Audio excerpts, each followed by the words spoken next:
নমস্কার, people voice নিউজে আপনাদের সবাইকে স্বাগত। আমি অরূপ। আর কিছু সময় দেখতে দেখতেই 4 তারিখ চলে এলো।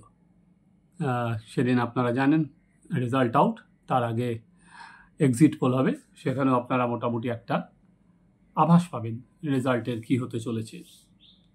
বরং চলুন আমরা এবার দেখি যে এই এক্সিট পোলের আগেই নরেন্দ্র মোদী বা বিজেপি কেন এগিয়ে আছে, এবং কংগ্রেসকে যদি ডেন্ট করতে হয় বা ইন্ডিয়া জোটকে কোন কোন নেতাকে ভালো ফল করতে হবে, বা কোন কোন কংগ্রেস ছাড়া কাদেরকে ভালো ফল করতে হবে, কোন 3 নেতাকে ভালো ফল করলে ভালো আর কি রেজাল্ট করবে ইন্ডিয়া জোট, যেটা সম্ভাবনাই বা কতটা।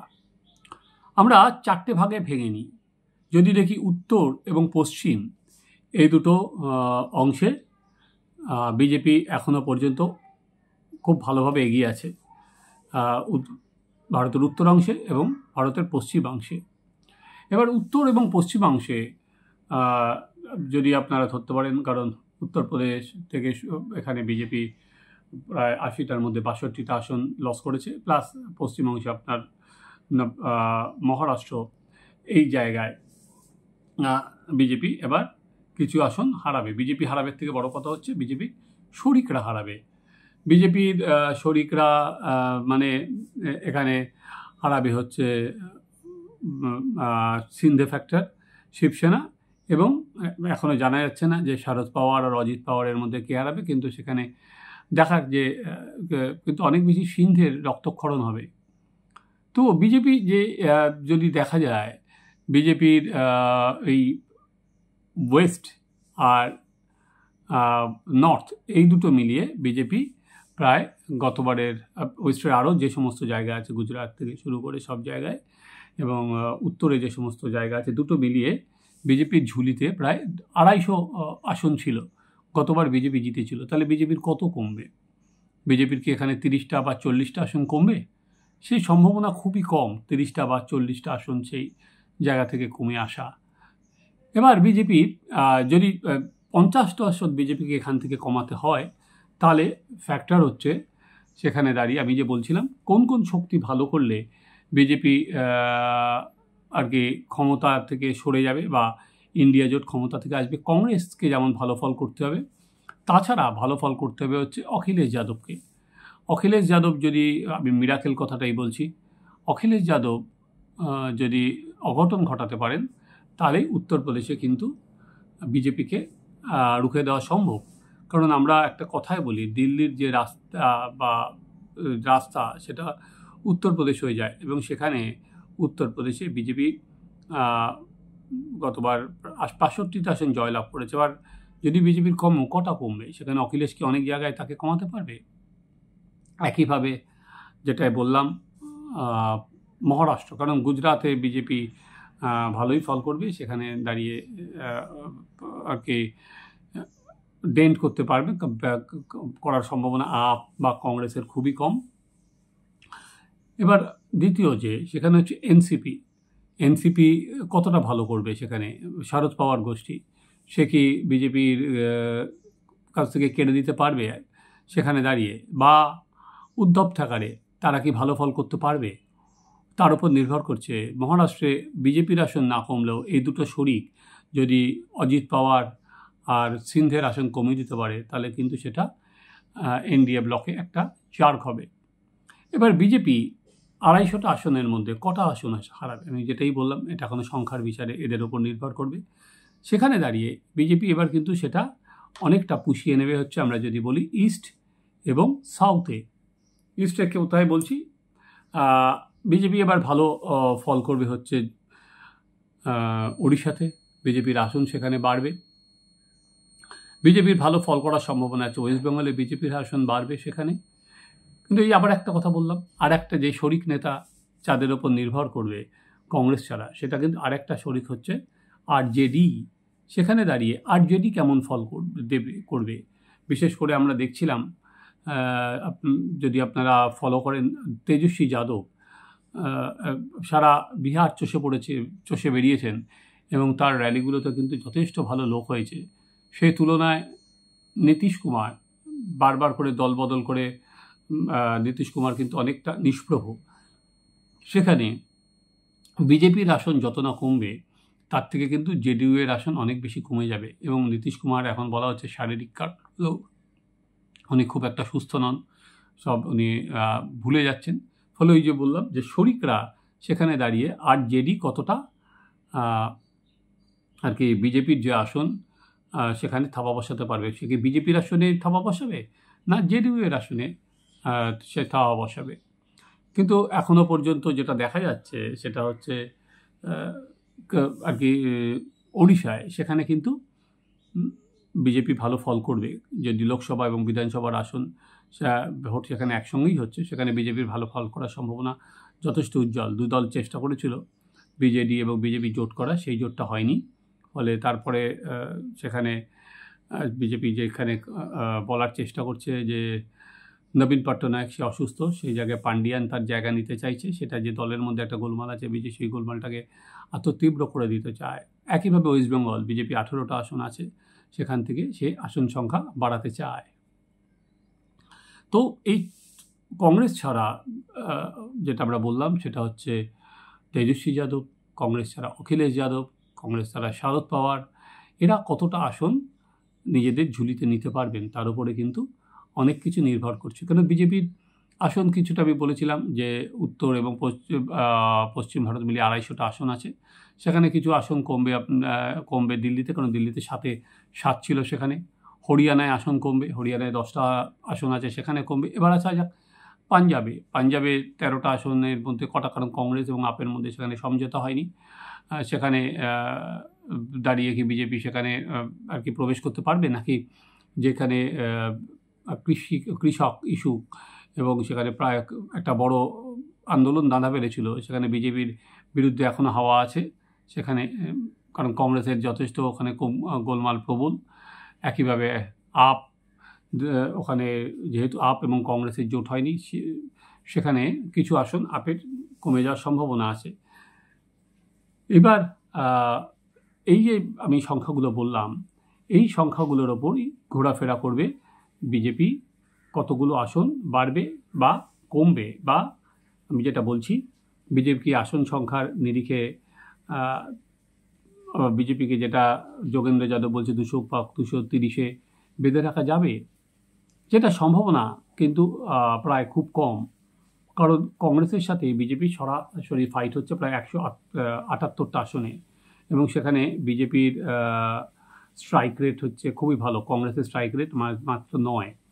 একইভাবে এটা আমরা যদি শুধুমাত্র আর কি কংগ্রেসের কথা ধরি সেটাই নয়, কিন্তু শরিকদের সঙ্গে যেখানে আর কি বিজেপির আঞ্চলিক দলের সঙ্গে যেখানে বিজেপির লড়াই হচ্ছে, সেখানেও কিন্তু বিজেপির স্ট্রাইক রেট খুব ভালো।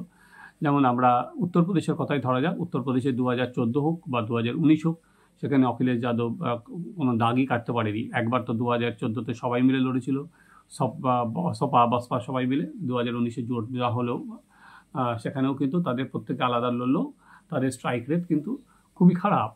একইভাবে আমরা যদি বিহারে দেখতে পারি, বিহারে নীতিশ কুমার আর বিজেপি মিলে যে জোট হয়েছিল, সেখানে কিন্তু তারা একটা আসন ছাড়া সব আসন জয়লাভ করেছিল 2019-এ। ফলে এই দুটো জায়গা ছাড়া এবার কিছু আসন কিন্তু বিজেপি ভালো ফল করবে, কিন্তু আমি যেটা বললাম, যেটা বিজেপির অনেকটা গাফিলতি থাকবে সেটা মিটিয়ে নেবে হচ্ছে সাউথে বিজেপির ভালো ফল হবে। অন্ধ্রে জোট করেছে চন্দ্রবাবু নাইডুর সঙ্গে, সাউথে বিজেপির ভালো ফল হবে। তেলেঙ্গানায় এবার বিআরএস হয়তো 3rd-এ চলে যাবে, কংগ্রেসের সাথে বিজেপির বহু অংশ হবে, হয়তো 3টে-4টে পাবে। এবং খুব অবাক হওয়ার কিছু নেই বিজেপি যদি তামিলনাড়ুতেও 2 বা 3টে আসন দখল করে, কারণ সেখানে বিজেপির আসন সংখ্যা বাড়ার সম্ভাবনা প্রবল। এবার যে জিনিসটা আমাদের মধ্যে সবসময় মনে হয়, বিজেপি কি যে ঘটনাটা যেটা বলেছিল ইসবার 400 পার, সেই 400 আসনের মাত্রা ছবে।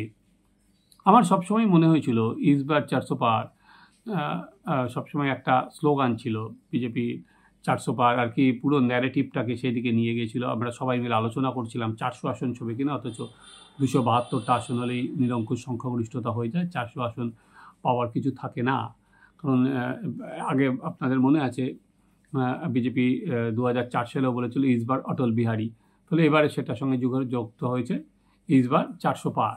এবার ইসবার 400 পারের সঙ্গে বিজেপির বিশেষটা বুমেরাং হয়ে যায় যখনই বিজেপির কিছু নেতা বলতে শুরু করে যে সংবিধান পরিবর্তন করা হবে।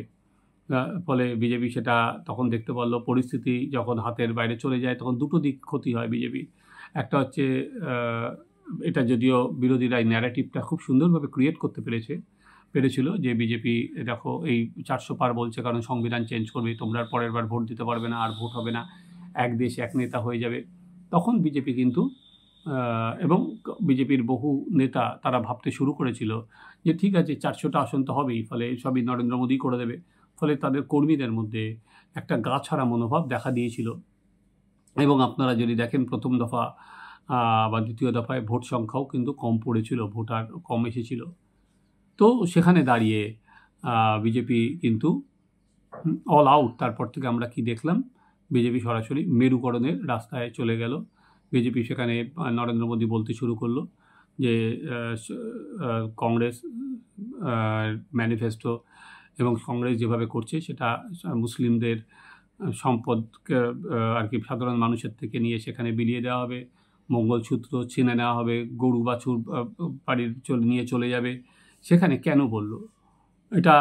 আমার যেটুকুনি মনে হয় যে বিজেপি যে ভুলটা প্রথমে 400 পার বলে যেটা ন্যারেটিভ সৃষ্টি করার চেষ্টা করেছিল, সেটা ক্যাডারদের মধ্যে যে আর কি একটা গাছাড়া মনোভাব করেছিল, এবং যেখানে দাঁড়িয়ে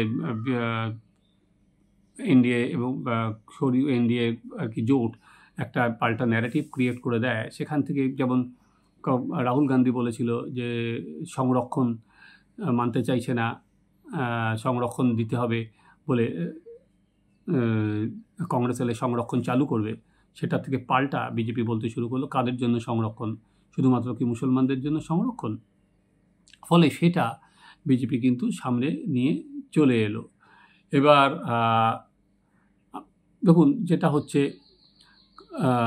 এখানে কেউ বলবেন যে ইস্যুর কি কম ছিল? না, নিশ্চয়ই ইস্যু অনেক ছিল। এইসবের বাইরেও যেটা সবথেকে বড় ইস্যু সেটা হচ্ছে প্রাইস রাইজ, যেটা হচ্ছে আনএমপ্লয়মেন্ট, গ্রামে-গঞ্জে চাকরি নেই, এই ইস্যু কিন্তু আছেই।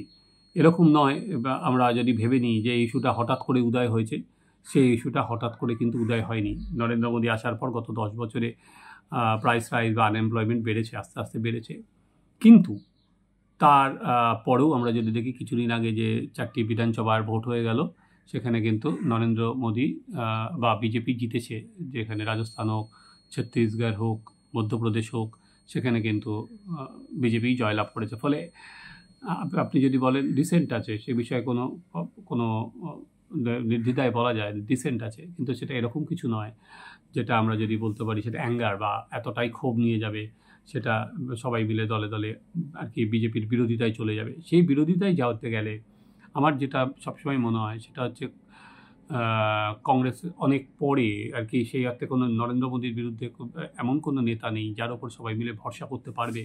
এবং এই জোট অনেক পরে হয়েছে। প্রথমত কংগ্রেসের জন্য কংগ্রেস বারবার করে অন্যান্য শরিকরা বলেছিল ইন্ডিয়া জোটের যে তাড়াতাড়ি কংগ্রেসকে জোট করতে, আসন সমঝোতা করতে। কংগ্রেস 4টে বিধানসভার ফলের দিকে তাকিয়েছিল, ভেবেছিল হয়তো জিতলে অন্যরকম পারমুটেশন কম্বিনেশন হবে, কিন্তু সেটা যখন হয়নি, ফলে তারা অনেক পরে তারা নেমেছিল। সেই জায়গায় তাদের অনেক আর কি বিজেপি তার আগে অনেক ঘর গুছিয়ে নেয়। ফলে বিজেপির বিরুদ্ধে নানা ক্ষোভ থাকলেও সেটা কিন্তু কতটা ভোটের বাক্সে প্রতিফলিত হবে, কারণ যেহেতু জোটটা খুব মজবুত হয়নি, বিভিন্ন জায়গায় তো জোট হয়ইনি, সেখানে দাঁড়িয়ে একে অপরের বিরুদ্ধে লড়াই করেছে। সেখানে পশ্চিমবঙ্গে হয়নি, সেখানে কেরালায় হয়নি, সেখানে পাঞ্জাবে হয়নি, সেখানে ফলে এই জোটগুলো কিন্তু স্বয়ংসম্পূর্ণভাবে হয়নি। তো ফলে মানুষের মধ্যে তো একটা প্রশ্নচিহ্ন থেকেই যায় যে এখানে মমতা বন্দ্যোপাধ্যায় যেখানে সরাসরি সিপিএম আর কংগ্রেসকে আক্রমণ করছেন, আবার সেখানে গিয়ে দিল্লিতে ভালো কথা বলছেন, তাহলে মানুষ তো একটা সত্যি পাজলড। যেমন ইতিমধ্যেই অরবিন্দ কেজরিওয়াল বলে দিয়েছেন, এখনও পর্যন্ত ভোট এখনও সব দফার ভোটের আগেই উনি বলে দিলেন যে আমাদের কংগ্রেস আর আপের মধ্যে তো আমরা কোনো ম্যারেজ করতে যাচ্ছি না। ফলে যেটা বলছি যেটা হচ্ছে জোটটা যে সিমেন্টিং হয়নি বা শক্ত নয়, সে তো তাহলে নেতাদের কথাতেই বোঝা যাচ্ছে। তাই আমার যেটা বলার সেটা হচ্ছে ক্ষোভ ছিল, বিক্ষোভ ছিল নেতাদের, কিন্তু আর কি নরেন্দ্র মোদীর বিরুদ্ধে এমন কোনো নেতা যেটা আর কি ফেস হিসাবে ভারতবর্ষে উঠে আসতে পারেনি, যারা দিকে তাকিয়ে ভারতবাসী নতুন করে ভাবতে শুরু করবে যে বিজেপিকে হারানো যাবে, বা এমন কোনো ঘটনা হয়ে যায়নি যেটা এই যে আমি যেটা বললাম যে উথাল পাতাল হবে, যে উত্তর এবং পশ্চিম ভারতে বিজেপির যে 250টা আসনের মধ্যে 50-60টা আসন হারিয়ে ফেলবে, এরকম কিন্তু ঘটনা কোনো সামনে আসেনি। তাই আবারও বিজেপি যে 400 পারের নাড়া দিল, বিজেপি মোটামুটিভাবে একভাবেই সংখ্যাগরিষ্ঠতার রাস্তায় হাঁটার দিকেই এগোচ্ছে। কারণ এবারে আপনারা দেখতে পারবেন যে বুথ ফেরত যে সমীক্ষায়, সেখানে বুথ টু বুথ সব জায়গায় থাকবে, সেখানে দাঁড়িয়ে কিন্তু একটা সে বিষয় যেটা পরিষ্কার হিসাবে উঠে আসবে, সেটা হচ্ছে যে বিরোধীদের নেতৃত্বের অভাব। যদি নেতৃত্বের অভাব না থাকতো এবং যদি তারা একজোট হয়ে আরও বেশি সংঘবদ্ধভাবে লড়তে পারত, আমার মনে হয় তারা অনেক বেশি বিজেপির বিরুদ্ধে শক্ত চ্যালেঞ্জ ছুড়ে দিতে পারত।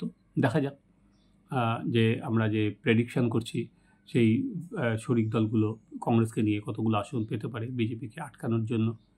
আপনারা দেখতে থাকুন আমাদের চ্যানেল সাবস্ক্রাইব করুন, আপনাদের মতামত জানান।